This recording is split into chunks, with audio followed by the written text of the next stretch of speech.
One incredible 61-yard field goal from an anonymous rookie kicker changed everything. The Giants' season was destroyed and spiraled into dysfunction. The Eagles' season was placed on a fast track to an NFC East title and potential Super Bowl. That's the impact of the Giants' 2,724 loss in Philadelphia the third week of the season on September 24. It dropped the Giants to 0-3 and they would lose their first 5 before winning a game. They are now 28th, the third worst record in the NFL. The Eagles are 91, the best record in the NFL. The Eagles were 11 coming off a tough loss in Kansas City, and the confidence they gained from the victory over the Giants sent them on their current League 8-game winning streak, which is tied with the Saints for the longest current streak and one short of the franchise record. Abby Pergetti images their 379 wipeout of the Cowboys on Sunday night gives them a virtually insurmountable 4-game lead on the 55 Cowboys and 5-game lead on 46 Washington in the NFC East with just 6 games remaining. Sadly, the Eagles' victory in Dallas extinguished any hope of the Giants winning the division. It officially eliminated the Giants from the race. What would have happened if the Giants had won that September game instead of losing a heartbreaker? Maybe they just would be 37 instead of 28.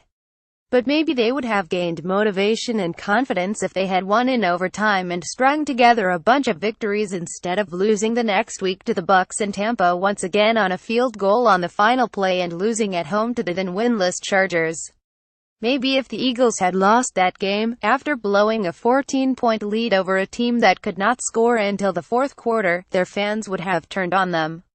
Maybe if the Eagles started 12th, the SBAT second-year coach Doug Peterson being in trouble would have escalated, as well as the whispers that defensive coordinator Jim Schwartz was poised to mount a hostile takeover. Dissension could have taken up residence in South Philly rather than North Jersey. Instead, the Eagles went to Los Angeles the following week to play the Chargers, and the StubHub Center was overrun by transplanted Philly fans singing, "Fly, Eagles, fly." After the first 10 games of the season, the Eagles are the best team in the NFL. El Sajati images now Schwartz work with the defense will make him a prime candidate for one of the head coach openings after the season. And now it's the uncertain futures of Giants GM Jerry Reese and coach Ben McAdoo that will be major storyline in December. The Giants went into the season with Super Bowl aspirations, but opening with losses to the Cowboys and Lions and scoring only 13 points sent up the red flag that something was terribly wrong. It looked even worse when they trailed 140 going into the fourth quarter in Philly. At that point, they had played 11 quarters and scored 13 points. Even so, the season was still salvageable. The Giants exploded with 3 straight 2 counts to take a 2,114 lead, then led 2,421 with Odell Beckham scoring twice and fake peeing once. Each time, the Giants' defense could not hold the lead. Remember what happened next? Brad Wing sent a punt soaring just 28 yards with 13 seconds left in regulation and the game even at 24. The Eagles took over at their 38. On second down, Carson Wentz completed an 18-yard sideline pass to Alshon Jeffrey, with defenders Jackrabbit Jenkins and Eli Apple colliding. 1 second was left. Jake Elliott, a fifth-round pick of the Bengals who was beaten out by Randy Bullock, who once kicked for the Giants and Jets, came onto the field to try a 61-yard field goal. Can he hit this? This guy's a superhero as he makes it. Eagles QB Carson Wentz, MICD up for the game by NFL Films, said after getting to the sideline as the Eagles special teams ran on the field. NFL Fox Beckham stood in the end zone, a couple of feet inside the back line, ready to grab the ball and take off if the attempt fell short. The Eagles had their field goal protection team on the field, all big guys, and would be susceptible to a long run back by OBJ. He once returned a missed field goal 109 yards for LSU in 2013. Chicago's Devin Hester did it to the Giants in 2006 with a 108-yard return. Wentz turned to linebacker Kamu Grugier. He'll frickin' give him my paycheck, I'll give him my game check if he makes it. The ball sailed over the crossbar just inside the right upright.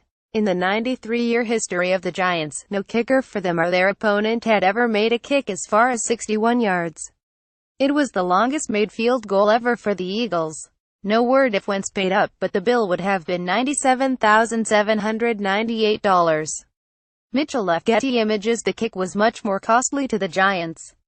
Michael Kendricks and Drew Gearhill carried Elliott off the field as Eagles fans celebrated as if it was the Super Bowl the Birds have yet to win.